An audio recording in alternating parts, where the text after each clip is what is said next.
Alright, so today I'll be talking on this important topic, breaking bad news. I think all of you would agree, anyone who is practicing in intensive care should be equipped in handling this situation where his communication and dealing with this breaking bad news is something that most intensivists would be skilled at, and you should be really good at to really have a smooth functioning ICU.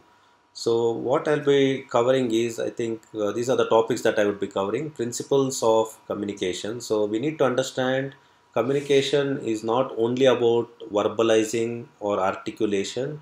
It is also about the whole body language. So there's a lot of non-verbal cues that are utilized or that needs to be focused on whilst communication is happening. And we'll talk about the ways to resolve conflicts, because ICU, I would call it as a pot boiler, where it is a area where most conflicts could tend to erupt or could tend to rise. So I think we need to be aware of the ways that we deal with these conflicts. Then we'll talk about medical futility and its recognition, because the most conflicts that arise or stem from this aspect of not recognizing what is medical futility, because we continue to treat a patient despite all of us clearly being aware that your outcome is going to be dismal. I think this can lead to a lot of conflict unless the possibility of medical futility is addressed to the family. I think that is what we need to understand. So our ability to recognize medical futility is something that should be very clear in our minds. And then we'll talk about the laid out guidelines how to approach this communication and breaking bad news, because there are well elucidated guidelines that have been brought out in literature. So we'll touch about these guidelines, which are about, there are 12 guidelines how to address this end of life concept or breaking bad news, and take home message.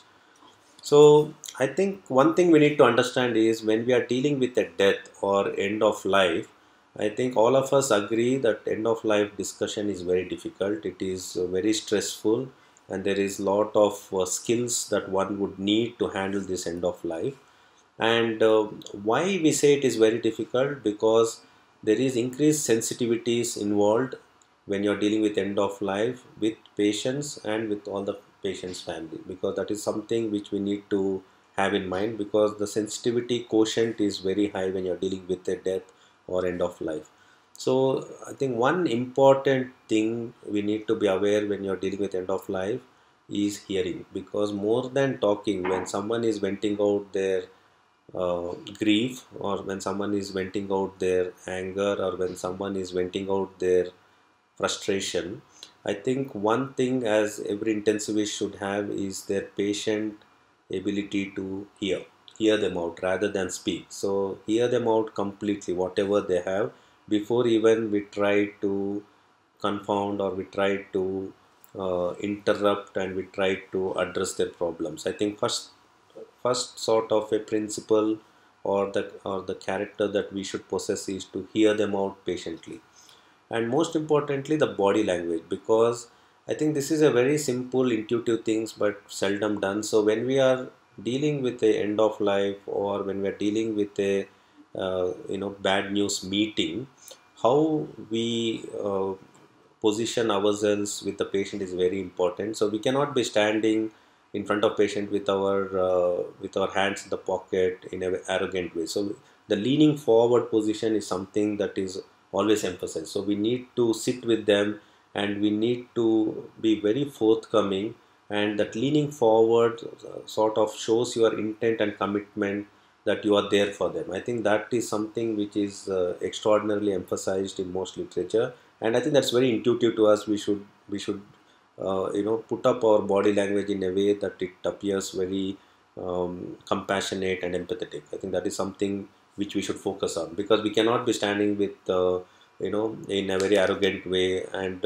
I think can tell you a simple thing, that when patients are standing, the grieving families, it is very arrogant or rude if we are sitting and talking to them, or um, or vice versa. So I think body position is very important, and we cannot be sitting with phones ringing. Ideally, our phone should be switched off when we are dealing with a bad news meeting, and we cannot have our hands in our pockets, or we cannot have legs folded on each other and sitting in that way. So I think these are the simple things that we need to focus on when we are dealing with bad news. I think this one I would be talking over and over again throughout the whole communication. What is most important is compassion. So we need to be holding their hands, or we could place our hands on the shoulder, but be wary of gender. But in most situations, I think holding their hands or putting your hand on a shoulder as a compassionate way, I think that goes a long way in showing that how much compassionate, how much you're oozing out with compassion. I think this is something you should have. You should constantly keep doing it whilst you're dealing with the bad news.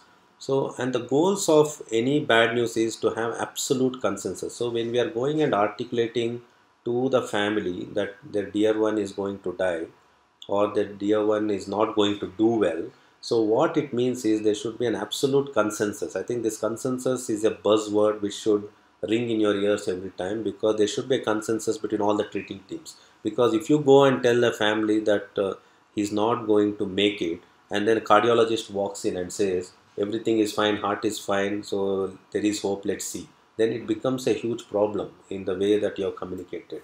Or rather, when you are communicating to say three family members, and fourth family member or fifth family member is not aware, and if he is not in a consensus to accept that yes, he's going to die and we do not want to continue certain treatment, that can also lead to a conflict. So the consensus should be between three important groups. One is consensus should be with the patient.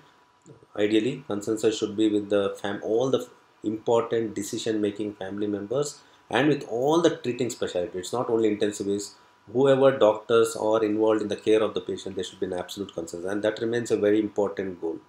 And the second goal is to give accurate and appropriate information, because hiding the information does not really help us when you're dealing with end of life or bad news. So we need to give information that is accurate, that is honest, revealing of information, and appropriate information.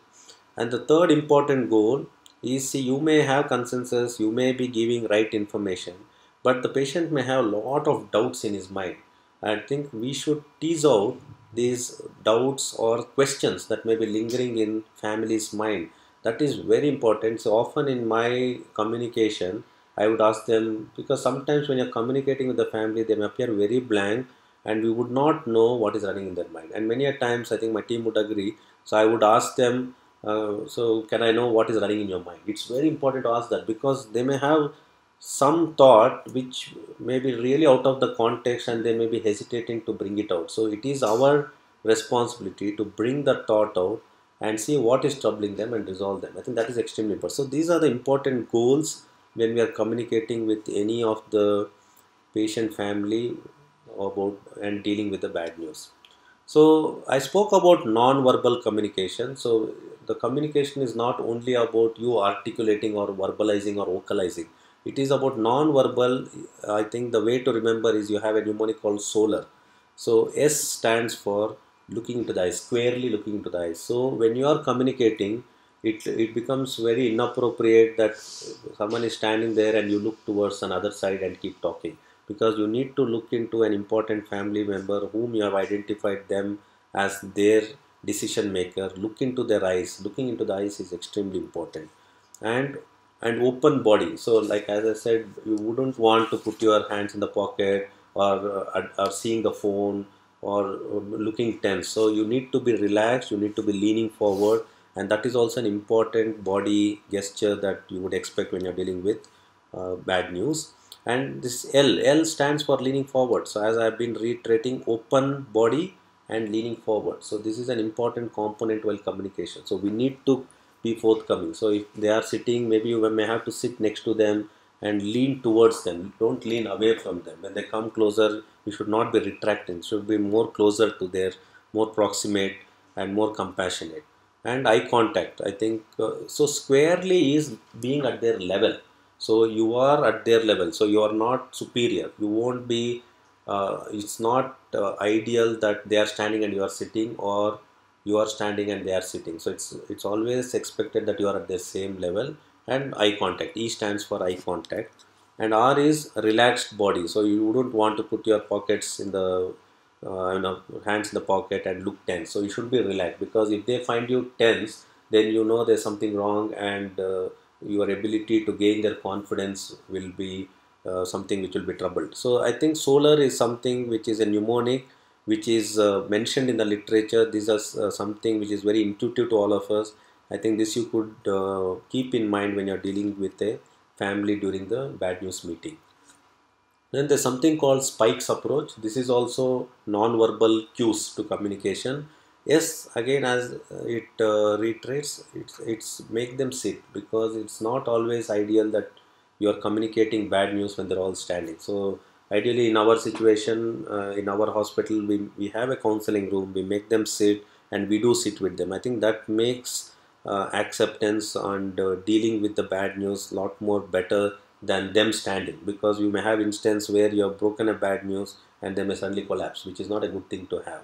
So be seated and be close to them, and it is ideal that when you're seated you should not have any table in between, or you have any barrier in between. So it's always expected that you sit close to them, either next to them or close to them, without any barrier in between. It's always suggested that there should not be any table between the speaker and the family.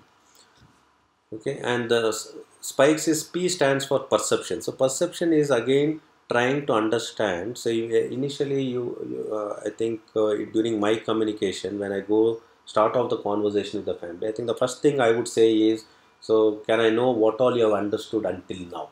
Because it is important to know what they have understood about the disease condition, what they have understood about the likely outcome, what they have understood about the possible outcome from that situation. So that perception, it's good to know, because from there you can build on. Because if they narrate their perception completely out of the context, then you know you have a lot of work on your end to undo what their understanding is, and then build up what you think is the appropriate thing for them to know. I think that is extremely important. So knowing what they have understood about the situation is extremely important. and and invitation. So I stands for invitation, which means to ask them whether how much they would want to know about diagnosis and prognosis. So basically trying to reveal to them all the information that you think is appropriate for them to understand about the situation. So, and in most of my conversation, one would agree that I would give little bit detailing about what the clinical situation we are dealing with, what the treatment we are dealing with, and what is the likely prognosis with all that, and quoting necessary literature references. So basically encouraging them to understand about the disease condition, and encouraging them to understand about what the diagnosis we are dealing with and the possible treatment. And in my conversations, most of the time, if it is an educated person, I will write them what we are dealing with, the name of the disease that we may be dealing, and ask them to read them in internet, so that it makes it a lot more easy for me to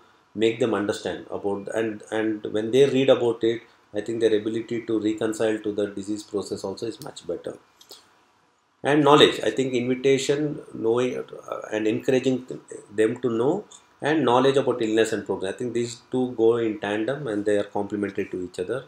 And E stands for emotional support. So throughout this whole spikes, I think you need to be compassionate, you need to be empathetic, and at any point of time when they're breaking down, I think necessary support has to be given.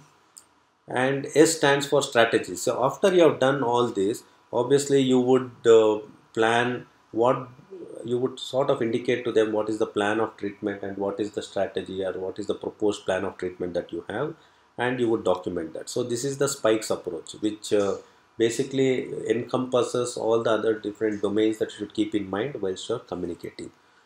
So the conflicts during principles. So the conflicts, there are only three pillars on which conflicts could be resolved. So one is constant. I keep emphasizing dollops of compassion. I think compassion throughout your care will mitigate conflict to a large extent, because if you have dealt with any clinical situation without absolute no compassion, I think that is a sure recipe for creating a conflict. Because, and you would agree that whenever we have dealt with any clinical case with a lot of compassion, very very seldom would you have seen a conflict arising. And most important, trust. So because the reason for effective communication is to build trust between the treating doctor, treating personnel, and the family. Because if effective communication has not happened, then there is a lack of trust. I think that is a trigger for conflict to arise. And hope. I think these three are the pillars on which you would really focus on to mitigate the conflict. Because if these three are lacking, any of these three, then that is a trigger for conflict. Because hope is it's a simple example.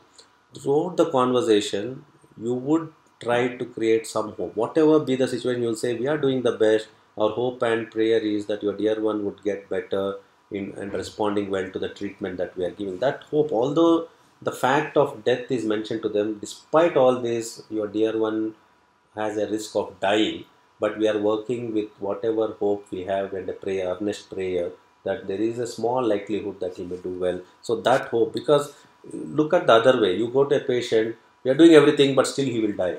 So how does that figure out to them? They may feel that, then why are we treating? Then his immediate question is, why are we treating? Which means doctor has no hope. He's telling he will anyway die. Then what are you doing? So I think that remote element of hope, because hope prevails in every, literally most of the clinical situation. ICU is not a place where everyone dies. So because there are only 10%, 10 to 12% who die in my ICU. So 90% of the time I have to create that hope. So these are the three pillars which have to be really entrenched in every intensivist's mind so that the conflicts do not arise. I think that is something you need to understand. So what is conflict?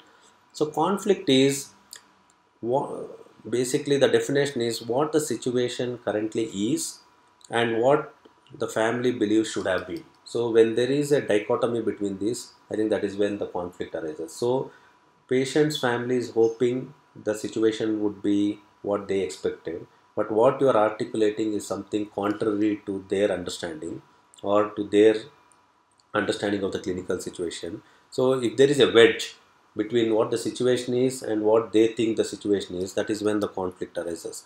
And this conflict, this wedge, if it is lasting for more than 48 hours, and when there is no reconciliation or when there is no understanding of the family that the current situation is not as what they think it should have been in 48 hours, when there is no consensus, that is when it goes out of the control. So what this really reiterates is, within 24 to 48 hours you should have earned their trust and you should have brought them to the same page of your understanding. So they should have understood what you believe is the clinical situation. Then obviously there is no conflict. So I think this is what we call priority in treatment. That's why when I come in the morning, first thing I ask is, which is the patient where we are, patient who's not doing well, whether family have reconciled that is not doing well. If your family is not reconciled, that's a priority patient for me. So I get the family, make them sit in the counseling room with all the teams involved, articulate to them that yes, he may die, and they need to understand that sooner,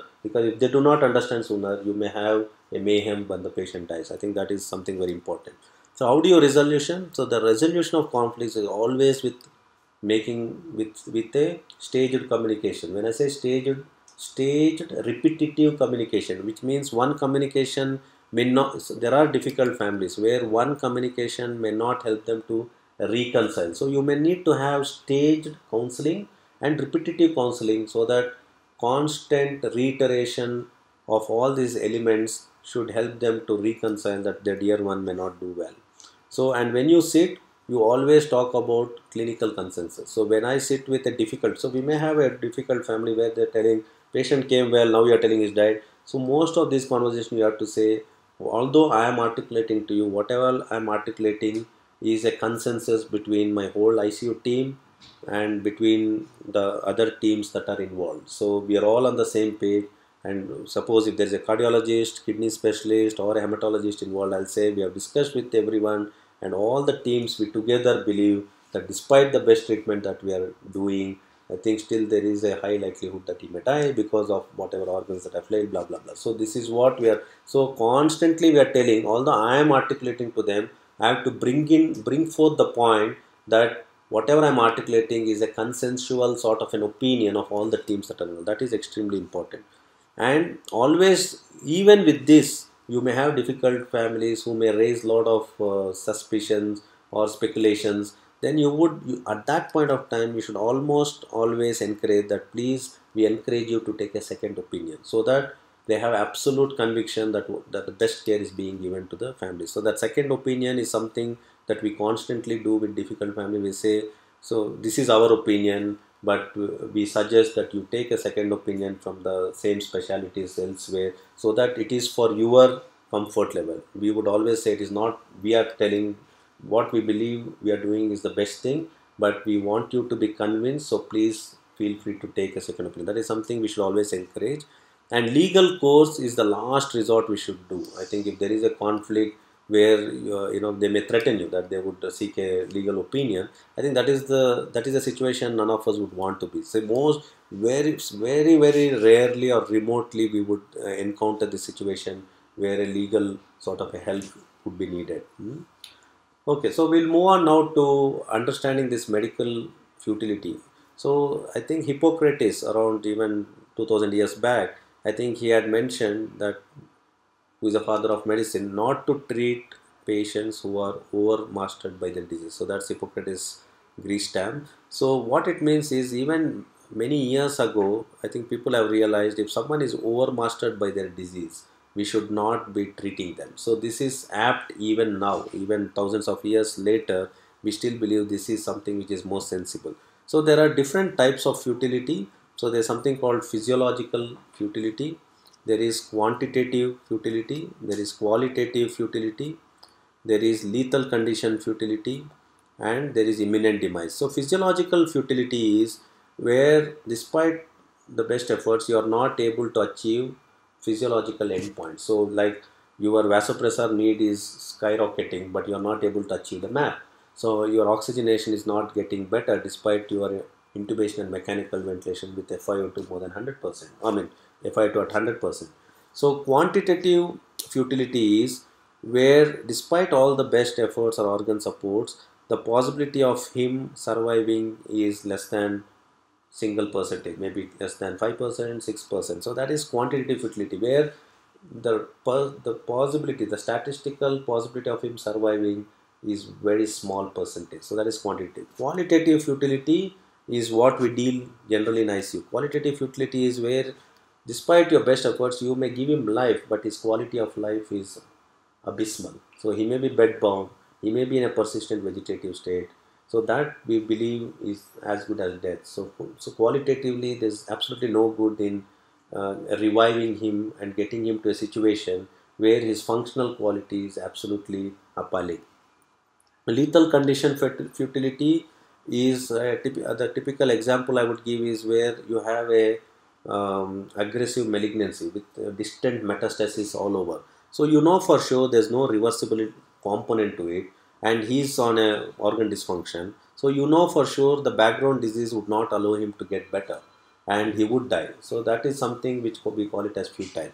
And imminent demise futility, I think this is something we should not be dealing with, where you're not prepared the family and you know that he's on 3 vasopressors with multi-organ dysfunction. You know he is going to die anytime, but still you would have seen during my medical school days, professor of some specialty medicine or anyone would come walk in and say, no, we are trying our best, let's see. That is not a thing to say when you know that he's going to, and he may have said that and gone in half an hour, he may have arrested. We see this, even today we see this. So you cannot say that where you know that there are vasopressors are increasing. Suppose your ABG shows pH of 6.9 and he's on 3 vasopressors, he may die anytime. So I think that clear message has to be given to the family that he can die anyway. Please be seated with him, and despite whatever best efforts, whatever we do, he's not going to survive, heart may stop, and we have to do this. Otherwise you create some hope and family will come bouncing at you saying that you said there is no donor, now we are telling within half an hour that he's passed away. So I think these are the futility sort of a conditions which each one of you should be aware.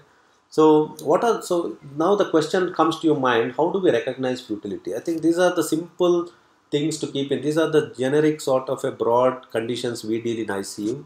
So any CKD, end stage CKD patients where there is no reversible component and who has gone into multi-organ and an elderly individual, I think if he's more than 75, so you are not really looking at a good outcome. Or any end stage CLD where he's a child C cirrhosis who is probably elderly man and who's had multiple ICU admissions, now he's in multi-organ failure. So that is something you would call it as a futile measure. Or end stage COPD or interstitial lung disease, who's had multiple admissions, whose quality of life is very poor, and who's on a home oxygen, home BiPAP. So there's no reversible component. And end stage heart failure, multiple admissions again, with now with multi organs. So these are all, because why we say this is futile is none of these conditions are reversible. There are non-reversible conditions, and that has really impaired his quality of life, where he's sort of pretty much bedbound, and where you wouldn't, and he's elderly, so there is absolutely no hope in continuing all measures. Or you have severe refractory illness with organ dysfunction not responding to treatment. So we may have situation of severe septic shock where you have done everything source control, but still your organ dysfunction is not improving, and basically he is not responding to your treatment, and his support systems are only worsening. Then he would die. Or hypoxic ischemic encephalopathy, where someone has had a cardiac arrest and is in deep coma. We know for sure that this is a situation which is not going to get any better. Or you have chronic severe degenerative neurological conditions like advanced Parkinson's, dementia, or motor neuron disease, or progressive muscular dystrophies. So all these are futile conditions.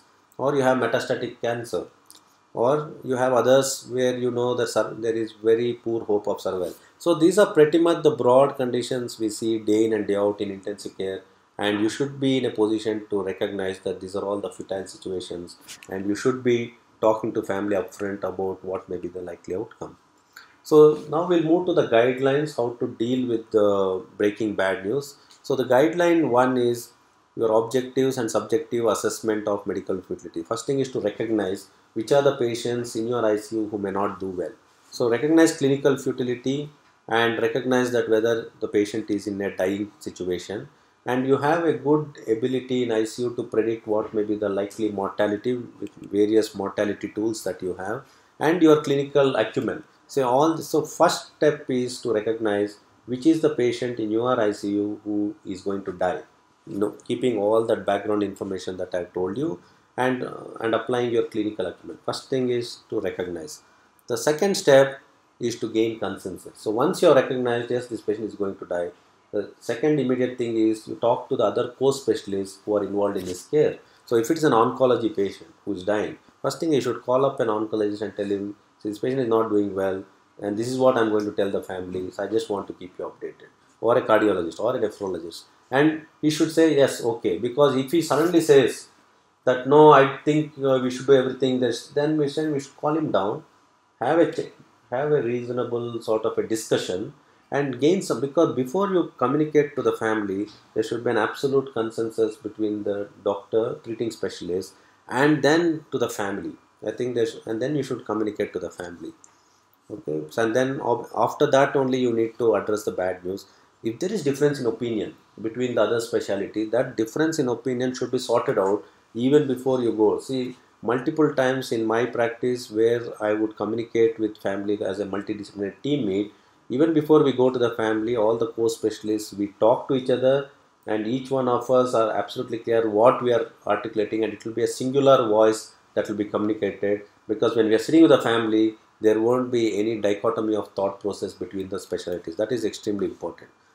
So the guideline 3 is, this is very important, honest, accurate and early disclosure. So when we are revealing the information, we have to absolutely make sure that whatever info, we are not concealing any information, and all the information that is articulated is what the facts are. It has to be honest, it has to be accurate. We are not concealing. Suppose there is an iatrogenic issue of, say, a central line leading to hematoma, simple things. So we may have to tell that to the family, and obviously, and explain. And this was the reason there has been some complications. So whatever information has to be revealed in an acceptable way. So it's not, no information should be concealed, and all this information should be updated to the family in a timely way, not with a significant delay. Suppose there has been an extubation failure and then you have reintubated, that has to be communicated very early on. So simple things like that. So don't conceal any information which you think is significant from the family. And this is the most important, always during any communication with a bad news or a critically unwell patient, death word has to be used. Because This is very strongly encouraged in our intensive care circles, because I see no specialty has a good ability to talk about death and intensive care. And the fact that your dear one may die despite all the best treatment we are giving has to be communicated with with absolute clarity. Because if this death word is not used, you say whatever you intend to say, that this organ is failed, that organ is failed, unless you say with all this, there is a high likelihood that your dear one may die. That word has to come. He's not doing well is not equal to death, and we will see we are doing the best. Is critical is does not equate to death. So that word death has to be used. And when you even say that, family may say, "Sir, Istala Madidira, so still there is some hope." We should say, yes, that hope has to be respected. Hope is, because they may say, but ಚೆನ್ನಾಗಿ ಆಗ್ಬಿಡ್ತಾರಲ್ಲ sir. So they may say, वो ठीक हो जाएगी. Because we can say, we are doing our best, the risk of death remains, we are working with that same hope that he'll get better, but the risk of dying is always there, considering this many organs are failed. So hope has to be respected, but always be firm, that with the realistic view, whatever realistic view you have. So there is a situation where they may say, "Sari agata sir," or "Theek ho jayenge." Then you say, given the situation, given the trends, it's extremely unlikely he will survive, and there is a high likelihood he will die despite. I think that realistic view has to be reiterated during your conversation. And guideline 4 is, we move towards comfort care. So discussion and communication of modalities. So when you say this, despite our best efforts, he may die, then the family will ask, suddenly will say, then should we continue the treatment? I think that is when we bring in this concept of comfort care. So comfort care is, so this is when, once they say, if you say there is only 5% or 10%, there is a very small likelihood of him surviving, then should we do anything at all? Then that's when you bring in this point. So we'll continue with what we are, but we would not escalate, we would not jump on his chest when his heart stops. So these are the things that you would bring. You would bring either DNR, withholding of life, or withdrawal. So I think these are the three components that you would want to bring in. And guideline 5 is shared decision making, consensus through open and repeated. So this particular thing reiterates on the choices that you make. So understanding the status and prognosis and the value system the family believes in. So because some families may not be very keen for, say, if it's a brain dead organ donation. So we need to understand their sentiment about how they think should death happen, and that is the situation where physician advocates recommendations. So like if you're dealing with a situation where you know whatever you're doing is not going to get them better, so you would say, I think this is a situation where whatever we do is not going to get your dear one better. So we would sort of slowly wean away all the supports. In the sense, we will not escalate the inotrope support, and we may sort of wean off, we may do one-way extubation. So that is a situation. Or if it's a brain dead, physician has to make a recommendation that this is a situation where your dear one has an opportunity to give life to 5 to 6 people by organ donation. So this is where your recommendation comes into place when you are dealing with the family, and you deliberate upon it and see what the family's intent is and work towards what the right decisions that needs to be made. Okay, and all this happens only when there is absolute consensus. Again, this figures out, pending consensus you can't talk about organ donation, pending consensus you cannot talk about withdrawing life, pending consensus you cannot talk about non-escalation. So it is always to do with consensus with the treating specialist and treating team, family, and seldom with patients in India, but in abroad there is a lot of emphasis that even patients are communicated about these end of life decisions. So guideline 6 is transparency and accountability through accurate. So the whole thing is whatever you have done so far, it has to be documented. That the way I do it is, after a multidisciplinary meet, we come back and say who are all the family members who are present in the meeting, doctors present in the meeting, and we write a summary statement as to what was communicated and what was the decision made, and we have to document. That is the very important. And we have to document what is the decision that is being made. The process of decision making has to be documented, and what has been the final agreed upon plan has to be documented.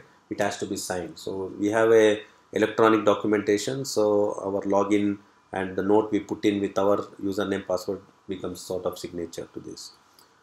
Guideline 7 is very important. Once you have documented, once you have made a plan about withdrawing or end of life or non-escalation, then consistency among caregivers is very important. What that means is, whatever you have done, all your whole ICU team should be absolutely aware. Because that's why in any communication we take the team leader of our nursing team, so that he goes and communicates to all his nursing staff that this is the decision made, that this patient is going for organ donation, or we are not escalating anything further, or we are doing one-way extubation. So if they are not aware, then the family comes and asks the nurse, we had a discussion, but you are giving all these injections. Then he will say, I didn't know. Then it gives rise to conflict. So that's why we need to take our nursing head whenever we are communicating of end of life, so that he communicates to all his nursing team. This decision is made so that they are fully aware that they should not be continuing any treatment. Okay.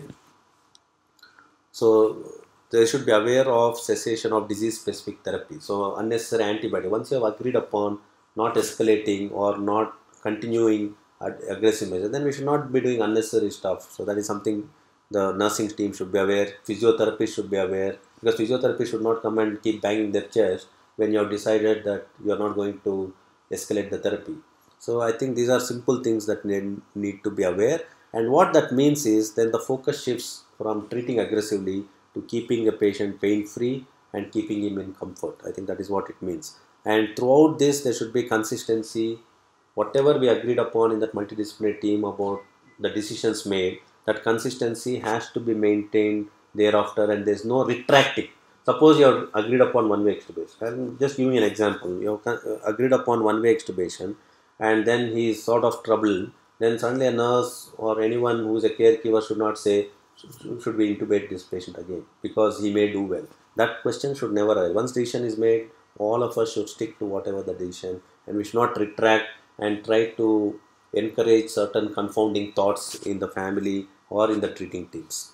So guideline 8 is implementing the process of withholding. So I think all of you need to understand what is this process of withdrawing or withholding.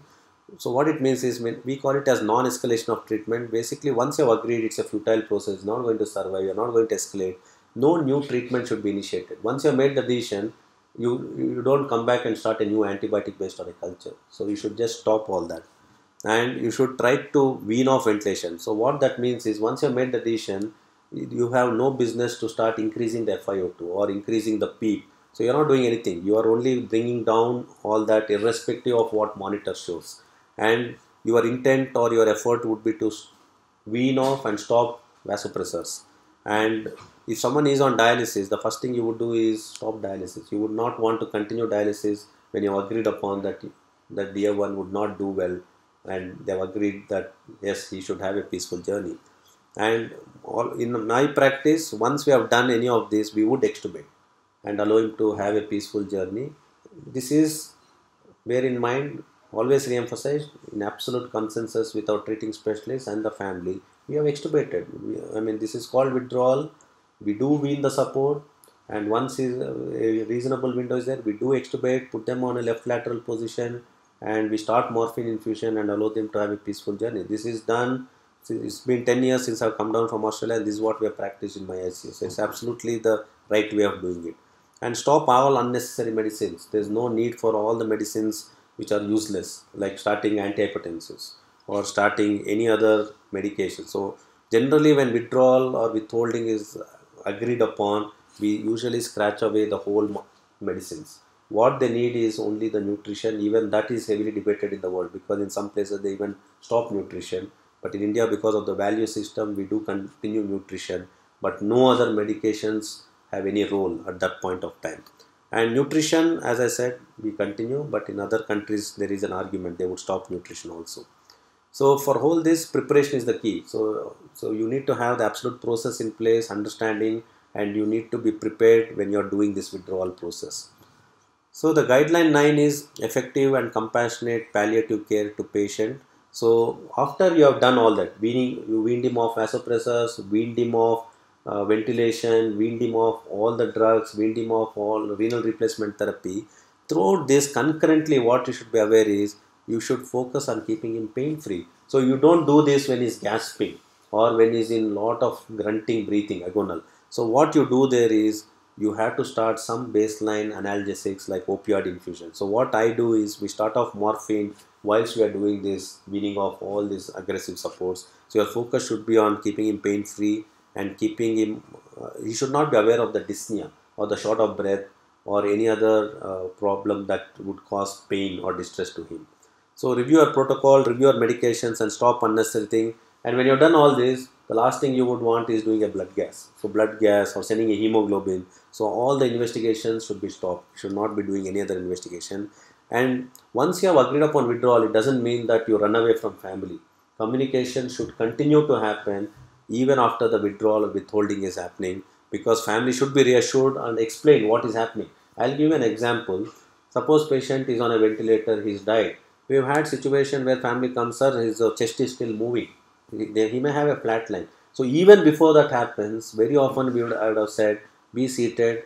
You will see the monitor with your ECG line becoming 0. After that, his chest will be moving. That is because of ventilator. Once you are okay, we will remove that ventilator. After that, you see a flat line on the monitor. This is a simple things, because I have seen at least umpteen number of times family coming and says, sir, but still his chest is moving. So these are all simple things for which effective communication should be continued with the family. And social and psychological support has to be provided.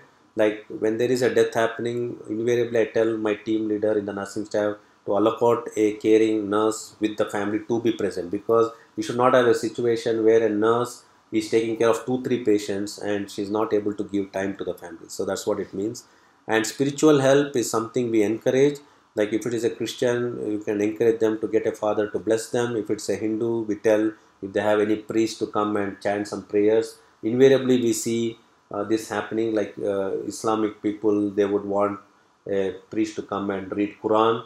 And yeah, in our Hindu custom, we do encourage them to give them Ganga Jal or whatever. So these are all simple things we suggest, whether they would do it or not, because they are grieved, they are suffering, they would not have the right stream of thoughts that would come to their mind. It is for us to make things easy for them by encouraging them. And invariably, always we tell them we encourage, we tell them, if you have any priest, please bring them to bless them. And we have seen them, they feel a lot more comforted when a Christian priest comes to bless their Christian family, or a Muslim priest comes to bless with reading Qurans. I think they feel a lot more comforted. So guideline 10 is your work doesn't stop there. After death, there are certain things that you need to fulfill. After the information of death has to be very clearly told to the family. If you don't keep it in a gray area, once death has happened, you should call the responsible decision maker and tell them that death has happened, and we explain to them that this is the time that death has happened. That information has to be given, and this is most important. All the treating teams should be aware that death has happened, because this is where conflicts can arise. That only ICU team is aware, but the treating co-specialist like nephrologist who is treating him for maybe 3 4 years, if he is unaware, it will cut a sorry figure when he meets the family and he realizes that patient has died, and the treating nephrologist who has been treating him for maybe 3 4 years is unaware. So letting the whole co-specialist know that death has happened is very important. And this is also simple thing, very important, the position after death, because every custom have different ways that they would want the body to be positioned when they pack it. So this is also culturally for India, it's very important. We need to ask them after death. It's a nursing sort of a question that nurses need to ask, what is the position that you prefer for the packing. And even after death, family has to be spoken to, has to be supported. They need to be told that everything best was done from their side, and whatever best family could do has been done, because they would not want to go back with a guilt saying have they not done something for their dear one. That is something we constantly tell them. And death certificate has to be obviously written without any errors, because this can cause grief. If you create a lot of errors in death certificate, then amidst their grief and all the other troubles, they need to be coming back to you for corrections. That is a simple thing, but need to be kept in mind. And transferred to mortuary immediately. Although these are all simple things, these are all laid out in guidelines. After death, there's no reason that you keep the patient in ICU when all the grieving families come. ASAP, they need to be transferred to mortuary once all these processes are done, so that you don't want other patients to suffer witnessing the death in your unit. So what is the typical response you see to breaking bad news? Initially, any bad news, these are the typical five reactions you see. You see anger, but if you have had enough adequate communication, you eliminate this. So you do not want to catch up with any family in this phase. You do not want to see angry family, because if you have done a good communication, if you have followed all the guidelines that I've articulated, you don't end up in this situation. Neither would you want to be in this situation. Denial is where you go and say death, and he says no, it cannot happen. We see a situation where it cannot happen, so they don't accept that death. So even you do not want to be in this situation, because when you have put forth all those principles that I have articulated very effectively, you wouldn't want to witness family in this situation, in this situation. What you want to see is in this situation. So you would want family to accept, because that is where the whole communication process comes at the forefront. If you have done your communication absolutely well with all those principles in mind, most of the time when you give a bad news of death, they would accept. And fourth thing is most important, after they've accepted, you wouldn't do anything that would push the family to carry the guilt. I think the typical example I give is, they'll first thing they'll ask is, sir, had I brought my dear one maybe few hours before, would things would have been better? And if you are a very egoistic and masochist physician, you may say, oh, so maybe if you had got him half an hour before, I would have saved you. That's a very bad thing to say, because then he'll carry that guilt all through his life. Or another important thing, because I work in tertiary referral, they may say, doctor, had I brought this patient from another hospital much before, or had I brought him straight to this hospital rather than going to another nursing home, would my dear one would have been better? And if you say with all ego that yes, had you brought him without taking to that hospital, maybe this situation would not have been there, then he will die of guilt all his life. So what I do in that situation is, I always tell them, as a dear one, you meant good for your family and you have done your best, and whatever best that could have been done in that hospital has been done. So I think we should not be reflecting on what has happened. We should now look at what best has been done by you to the family, by you to the patient, and the best treatment has been given so far. So you really do not want to add on anything more to the guilt. I think that is something you should always keep in mind. Okay. And most important, I think this is something we should keep in mind. There is a significant proportion of patient family who can end up in depression after the death has happened. So in the follow-up when they come, if you are a treating physician who is sitting in OPD, or if they meet you again after the death, if you recognize any features that they have gone into depression, I think you need to seek psychiatric referral and help them, and not say this will get all right, ಚೆನ್ನಾಗಿ ಆಗ್ಬಿಡುತ್ತೆ, ठीक हो जाएंगे.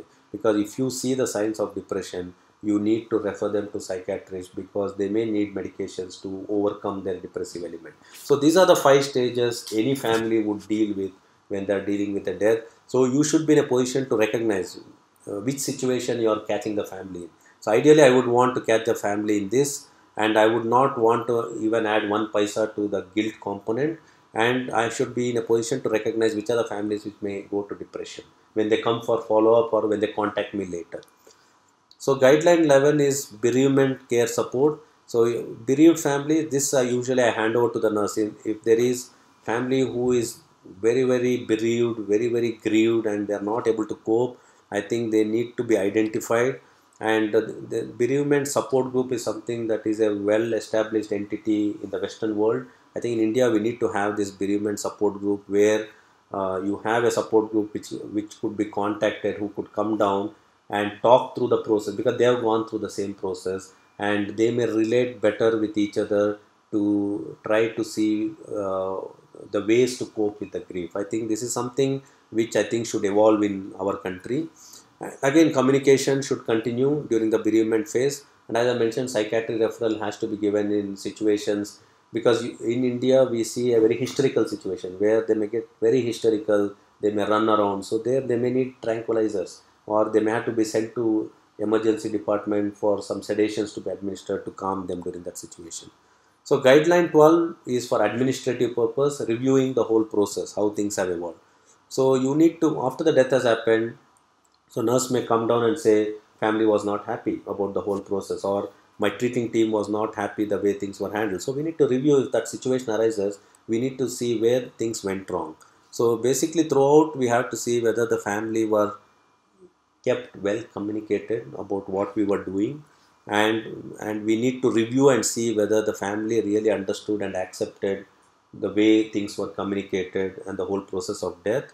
And we need to review whether any concerns that family has had were addressed, because I'll tell you the concerns that have risen in my ICU. When we have dealt with end of life, there may be a serious concern. Family may come back after the death to maybe my nursing in charge and say everything was fine. I think we were well communicated, and our concerns were addressed. But what we saw was, when we were dealing with the grief, we saw doctors chatting away and laughing, and that is a very bad thing. And we have had this situation. We have had a couple of instances where families have told, when we were dealing with this grieving, there were doctors chatting away loudly and they were laughing. So this is a bad thing. So these are simple things which we need to take feedback from our nursing team, and we need to act upon it. So when such a thing is happening, our post specialist may come not being aware that a death is happening, and he may be talking loudly or laughing away, cracking a joke. So this is unacceptable. So these are feedbacks we get from our nursing team, and we need to act upon it. And we need to understand whether family felt well supported by nursing team or by doctors in addressing the end of life. So this is the administrative issue where we review the process, and we should see what are the things that we could have done better to improve upon this whole process of end of life. And nursing satisfaction also is very important, because this is a typical thing in West. In India, nurses don't come out and tell us, because there are situations in West where the nurse who is dealing with end of life is not happy, because she may think that we are allowing him to die and not giving any treatment. She may consider it as a tremendous burden, because her whole training thought process would be to only administer medicines and save them. And the fact that she's not doing anything may cause a lot of dissatisfaction to some of the nursing team. So if that dissatisfaction is expressed by the treating nurse, then the nurse in charge should tell us, and we need to educate that nurse as to what we have done by going through this whole presentation and making them understand what they've done is the best thing that could have happened to the family. So these are all simple things, but we need to be sensitized and sensitive to these aspects. So summary, the take home message is, be conscious of body language. That's very important. The way you dress, I think the way you dress is something I didn't emphasize, because in ICU I always wear a white shirt, because white is a very neutral color. So if you are dealing with a bad news, I wouldn't want to go with a very floral shirt with a very bright color. So it means I'm in a celebrity mode. So it really doesn't connect well. So that's why I would encourage most of the intensivists, when they're talking with a grieved family or working in intensive care, to come in sober colors, because you can't come with a party shirt and go say that your dear one is not doing well, is going to die. That really speaks badly. Or a very bright floral colors, bright fluorescent colors, I think those are not expected. That doesn't go well.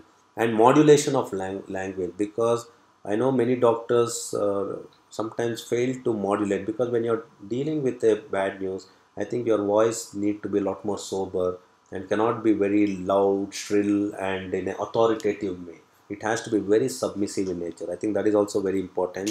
And always remember, develop the habit of patient listening. Just listen to them and acknowledge what they think, because he may say, sir, I'm not happy the way my patient is doing. Just hear him out. And when you tease out, he may have some simple things which you can easily address as to why he perceives that things are not happening well. So acknowledge first, and then come out with what the corrective or remedial measure that you have in mind to them, rather than as soon as he says, sir, I'm not happy, then suddenly you can blurt out and say, this is the best treatment I'm giving, I don't think you can get better. That would be a very wrong way. Understand why he believes that what treatment he's getting is something he's not happy with. And understand that and try to address, because that is the phase where you would not rebut with your argument. You would hear him out, try to understand, and try to come out with remedial measures. And then later on, when things are better, you say why you felt that it was not appropriate of him to having said that. So that's the way to deal with it. And always remember, in take home, three primordial pillars on which ICU stands. It is always compassion. Empathy is where you put yourself in their shoes and try to understand what they may be going through. and a committed loving care. I think these three remain the ethos of intensive care management, and this is something I want every intensivist to exuberate in their clinical professional care delivery. Otherwise, none of us would do well with whatever knowledge we have unless we have inculcated these three qualities. And always these three should revolve around creating trust with family and creating hope for them. So if you remember this, I think that pretty much encapsulates the whole communication of bad news. And this if you remember this slide, I think this pretty much summarizes all I've spoken in last half an hour. So this is very important when you're dealing with patient, and when you're dealing with bad news, always make sure you have an absolute consensus with all treating specialities, with the family and with the patient, based on the patient's condition in any decision that you are making. And you have an absolute clarity on recognizing futility, because if you have no clarity on recognizing futility, you may be doing a lot of unnecessary inappropriate things which will only worsen the sort of a trust, or the worsen the sort of a suffering that you may inflict to the patient.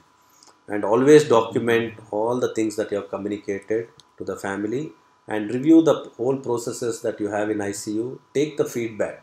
That feedback is very important to improving the care, and incorporate the protocols in your place as to how end of life has to be treated.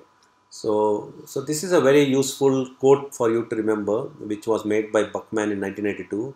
If you do the communication badly, the outcomes we have no control. The patients or the relatives will never forgive us. But if you have done it really well, they will never forget you. I think with this quote, I think your whole emphasis should now revolve around effective communication, so that they will always be grateful to what you have done. So I would end my talk with this. So there's nothing in this world that can trouble you more than your own thoughts. So which means whatever happens, leave the patient's family with all the good thoughts about the place that they have been treated, good thoughts about the care that they have received, rather than going with all the negative thoughts which will trouble them all their life. Thank you very much.